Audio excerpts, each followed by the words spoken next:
चलतु आज आम बन शिखा गाजर हलवा। फास्ट आम घी टिके काजू को भलसे भाजीदबा। खाली काजू नुहे मो किसमिश भी देखो मुझे भाजी चलती केते सुंदर से देखा जाउची। आबे आपण 2 सेकेंड रे देखिए देखंतु केते सुंदर कलर आसीगला।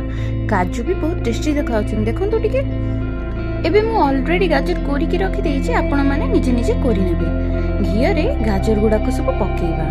देखंतु मैं पकाउछि केमिति पकई सारला परे आमे लूण टिके ता ऊपर दबा, माने जेतिकी दरकार से अनुसार आमे देई सारला परे आमे ताकू भलो से मिसई सारला परे आमे ताकू ढांकीबा। देखंतु मो गाजर किते सुंदर देखा होछि।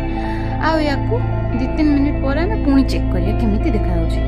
फाइनल देखंतु बहुत सुंदर देखा होछि। मु ऑलरेडी सीटी पकई देछि कोन कहिली घी पकई के ताकू भलो से मिक्स कला परे एबे ढाणली क्षीर देखंतु ढालला परे मो गाजर हलवार कलर केमिति आसिला। किंतु खाली कलर आसिले हबनी, याको फुटेया को पड़िबो।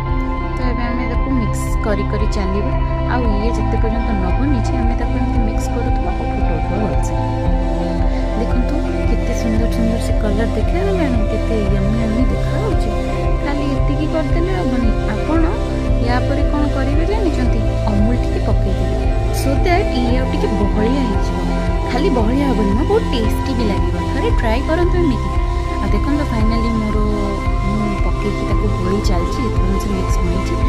से मिक्स करनी कलर केते सुंदर देखा जाउची। आ फाइनाली इच्छा होची खाइ देबो को, बट जे सॉरी निमो तो सेति पई टिके वेट करूची मु। तो बनै सारा पर आपन को निहाती देखेबी। एबे जो आमे काजू किसमिस बनेचंती ताको आमे सब पकेइबा।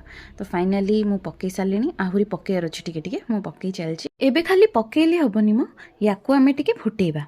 एबे देखंतु से मोर केमिति क्षीर फुटुची ता भितरे जना पड़ुची। आपण मानकु देखाउथो केते सुंदर बास्ना भी आसुची। आपण मन जानि पाउनथिबे बट फील करि पाउथिबे आ केते सुंदर देखा गलानी हम आइटम।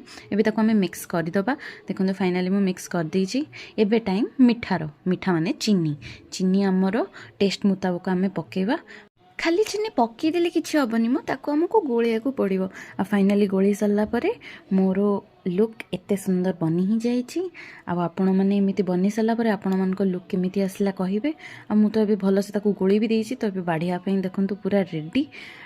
किंतु मु तो भूली गली आपन को गुजराती पे पकई नांती। गुजराती पई आमे फर्स्ट टिके गोटे पैन रे ताको टिके भल से फ्राई कर दबा। देन ताको आमे छेची की भल से टिके पेस्ट टाइप रो कर दबा, सुखिला पेस्ट मो।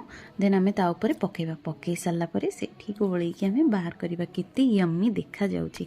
टिके भल से देखंतु मो। आ आगो को एमिति सब रेसिपी देखिया को हेले लाइक सब्सक्राइब एंड शेयर करंतु।